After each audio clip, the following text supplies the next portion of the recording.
Oh, just when you thought it was over, just when you thought the fallout had passed, the Kimmelgate scandal just sent out a new shockwave, and in effect, Donald Trump has plunged Disney into internal chaos.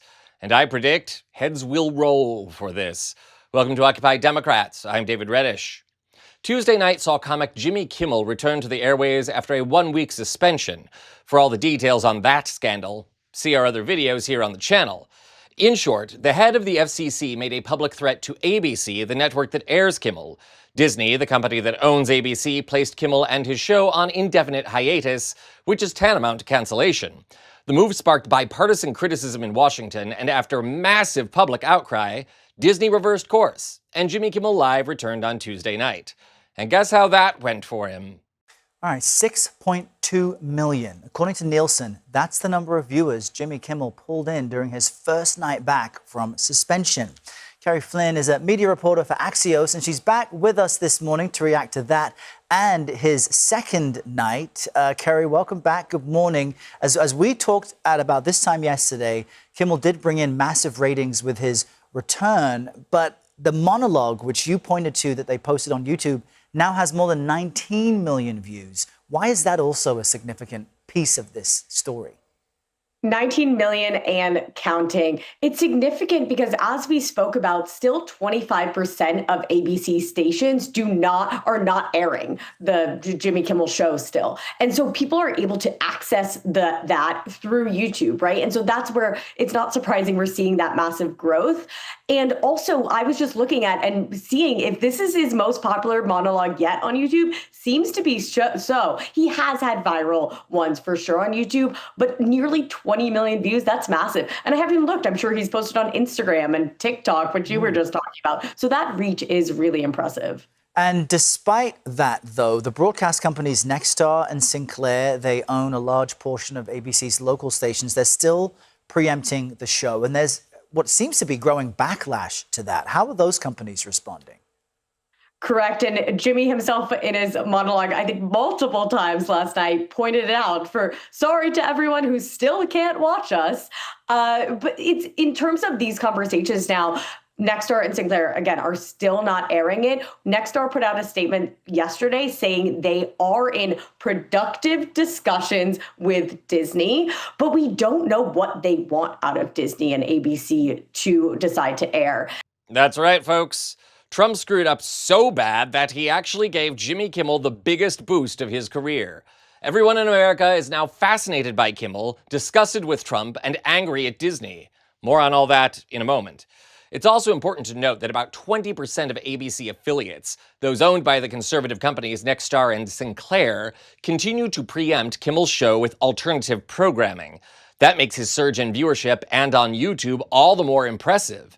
And it makes Disney look really out of touch, starting with CEO Bob Iger, who made the decision to pull Kimmel's show, and Dana Walden, the head of Disney Entertainment. At this point, it's also worth mentioning that Walden is widely seen as the most likely successor to the CEO job when Iger retires.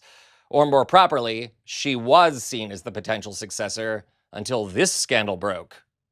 And it just got worse. Hollywood trade newspaper Variety now reports that Disney shareholders have sent an internal letter to Iger demanding all internal correspondence related to Kimmel's suspension. The American Federation of Teachers, which is affiliated with the AFL-CIO, and Reporters Without Borders also co-signed the letter. The reason for it? To invoke shareholder rights to obtain information from corporations, as the senders suspect that Disney, under the guidance of Iger and Walden, actually violated obligations to shareholders. Disney's stock plunged by more than 3% after the announcement of Kimmel's suspension. The letter demands, quote, answers about whether Disney was involved in any wrongdoing in relation to the Kimmel suspension. The sudden disruption of a major late-night show, followed by its return, has sparked concerns about whether Disney violated its fiduciary duties to its shareholders by capitulating to government pressure, close quote. The letter also further accuses Disney of potentially aligning itself politically with Donald Trump, which is also a violation of shareholder rights. Furthermore, additional letters by the Federation of Teachers and Reporters Without Borders also pointedly demand more answers about FCC Chair Brendan Carr's dealings with Nexstar and Sinclair, and accused the company of assaulting the First Amendment.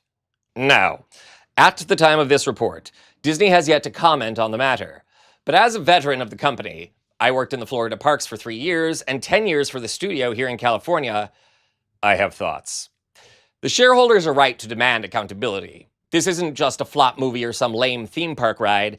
It's government intervention and oppression of artistic freedom. Freedom of speech. And frankly, I think it's time both Iger and Dana Walden step down. Bob Iger in particular has sullied his reputation with his poor handling of the WGA and SAG strikes in 2023, and recently, some of his decisions about the handling of the Star Wars and Marvel franchises, both of which have devalued considerably in recent years, have come to light and drawn wide criticism.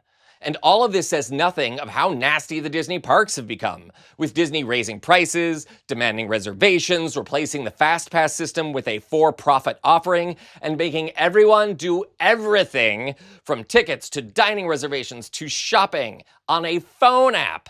As all these changes to the parks, the overproduction of watered-down films and series, and Jimmy Kimmelgate demonstrate, Disney's Americana magic has been replaced by American corporate greed. And the company is still losing money thanks to ongoing boycotts of Disney products, vacations, and streaming services like Hulu or ESPN. It's time Disney reevaluated its priorities as a company, remembered its commitments to provide great products to its consumers, and fulfilled its obligation to its employees, in particular, artists like Jimmy Kimmel. Disney, Iger, and Walden could have fought back against the FCC and Trump, but instead cowered like a scared mouse in a corner. Iger and Walden need to pack their bags. Disney shareholders deserve answers, and it's time for Hollywood corporations to feel a little American patriotism and use their vast resources, including billions of dollars in capital and armies of lawyers, to fight back against this kind of tyranny. This isn't just about money, Bob and Dana. It's about citizenship and legacy, not to mention the future of free speech in America. I'm David Reddish.